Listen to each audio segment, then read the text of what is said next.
Temporary marriage in Iran and women's rights. Temporary marriages and sex tourism in Iran. Sex tourism and sex trafficking in Iran are increasing. One contributing cause is the practice of Sigheh. Sigheh, also known by its Arabic name nikah, allows men to marry a woman for a predetermined period of time, have intimate relations with her, and then leave her without consequences. While Sigheh is often justified using moral terms, in practice it is a legal loophole for prostitution. The problems associated with Sigheh are rampant, but there is almost no research or data about this legalized form of sexual exploitation and about the lives of its victims in Iran. Chastity is the principle most commonly invoked to justify Sigheh.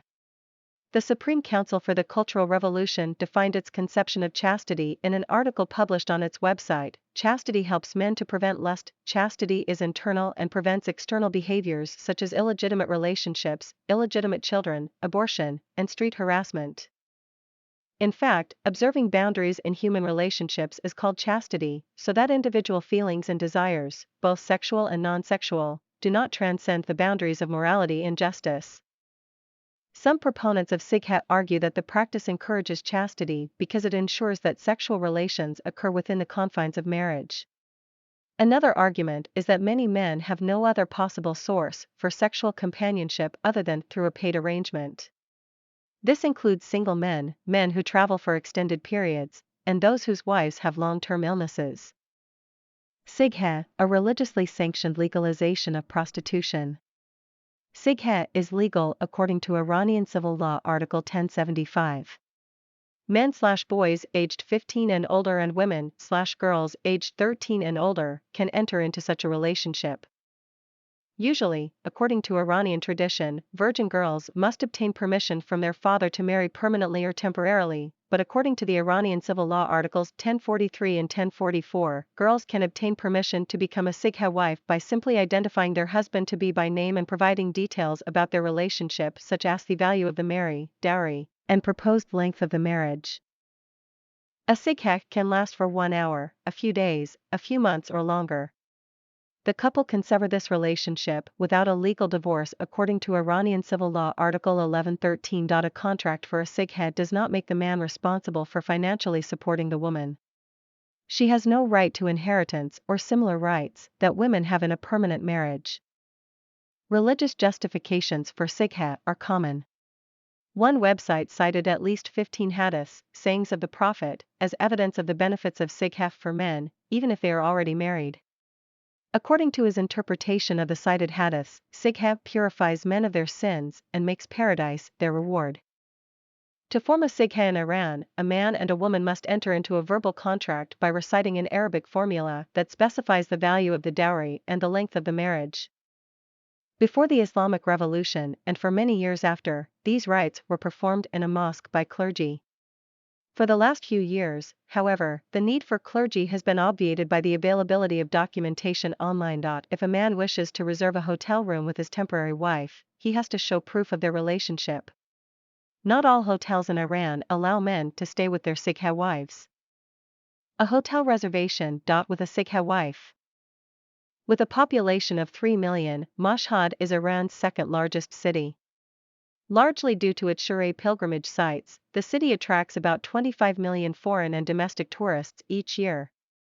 Unfortunately, the city also attracts men in search of Sighs, and not even COVID-19 has put an end to this practice. For men seeking a Sigheh, the first step is choosing a wife. This can be done online through one of several matching sites. There are several websites in Iran for matching men with Sigheh spouses.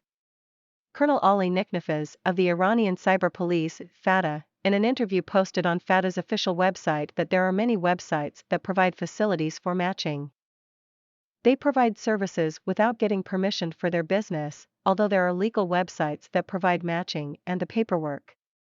Matching websites also send out text messages with lists of women and descriptions of their age, weight, color of their eyes, hair, and other attributes. In Mashhad, men can even arrange a Sigheh with certain hotel reservations. I contacted a lifelong resident of Mashhad named Fatty through her family members.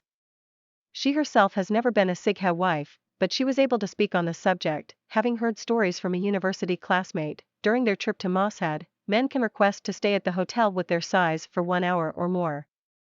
Before arrival, the customer needs to purchase legal documentation of the Sigheh. Almost the whole process can be done through the internet or SMS. The customer finds the women from the website, although he has access to the albums of women at the hotels too. She talks about Sigheh with feelings of shame, sorrow, and hate. Fatty herself has 2 bachelor degrees, one in finance and one in marketing, yet she cannot find a job. She has considered leaving Iran because there is no hope for a good life in Iran, but she does not know where she could go. At the same time, she feels responsible for her parents and her younger siblings. Most people are waiting. I don't know what to do, she said with pain. U.S. reaction to Iran's sex trafficking. According to a report from the U.S. Department of State, the government of Iran does not fully meet the minimum standards for the elimination of trafficking and is not making significant efforts to do so. In 2010, Secretary of State Hillary Clinton downgraded Iran from Tier 2 to Tier 3 in the Department of State's annual report on human trafficking, indicating that Iran was making no significant effort to combat the problem. Despite the fact that prostitution is illegal, one study estimated that there are approximately 230,000 female sex workers in Iranian urban settings. The demand for commercial sex is most prevalent in large urban centers, including the major pilgrimage sites of Qom and Mashhad. It is believed that traffickers may exploit children as young as 10. Poverty and a worsening economy are pushing Iranian women into prostitution. An estimated 50% of female sex workers in Iran are married women. Traffickers often force these women into remaining prostitutes, making them vulnerable to execution for adultery. It is reported that Iranian, Iraqi, Saudi, Bahraini, and Lebanese women in these locations are highly vulnerable to trafficking. The danger of women's hair versus the safety of Sigheh. The website of the Supreme Council of the Cultural Revolution states, chastity and wearing the hijab are intertwined and each is a prerequisite for the other. With planning by the government to create a culture of modesty, a clean society can be achieved. Thus, the principle of chastity can be used to justify legalized prostitution as well as modesty in women's attire. Thousands of women are forced to wear the hijab against their will. We know that hundreds of women have been arrested and many are in prison for not wearing their hijab or wearing it incorrectly. According to Iranian civil law, Article 638, a woman can be sentenced to prison for 10 days to 2 months or have to pay a fine merely for being seen in public with bad hijab, visible strands of hair, prohibited cloth design or color, etc. A higher penalty is reserved for women who wear no hijab in public. According to Iranian civil law, Article 134, their sentence is 15 years in prison. One 22-year-old Iranian woman named Sabah Kurd Ashari was arrested and sentenced to prison for 24 years for not wearing her hijab while on a sidewalk. The irony is that many who claim to defend the honor and modesty of women by imposing the hijab also celebrate Sigheh for preventing prostitution and creating a safe community. Women in Iran are not equal citizens in the streets and in the bedroom. It is time to stamp out gender-based discrimination and exploitation, especially when justified by religious principles. We took the opinion of Fariba Parsa, who is one of the Iranians who do not agree with this way of marriage, but this does not mean that we agree with other opinions outside of this issue. Fariba Parsa is the founder and president of Women's E-Learning in Leadership, and a non-resident scholar with MEI's Iran program. The views expressed in this article are her own.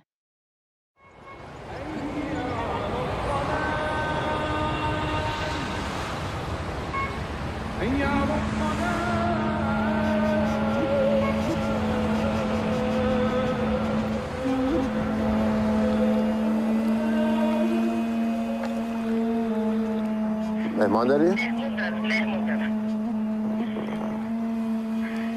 میرن؟ 12 میان؟ 12:01 نمیتونم برم؟ فردا؟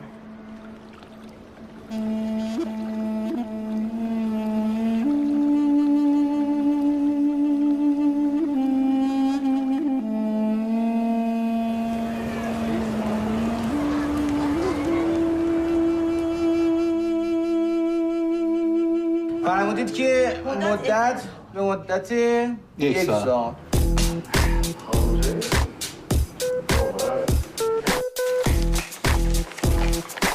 موکله من نسرین خانم به مدت یک سال با مهریه 5000 سکه به آزادی به عقد متعه موقت موکل من جناب آقا شهرام در آمد. الان سیغه کسی هم 8 ساله. ایمیل بده همه امروز برای دیگه جون افسانه هست، همیرا هست، ثریا هست. یکیشو میگیم با بیاد سیغه شما بشه. مرد چقدر راحته وقتی یه زن مریض میشه مرد به کاراش دخمه نمیخوره. اون زنهای دیگه میبرن دکتر. سلام آجاقا.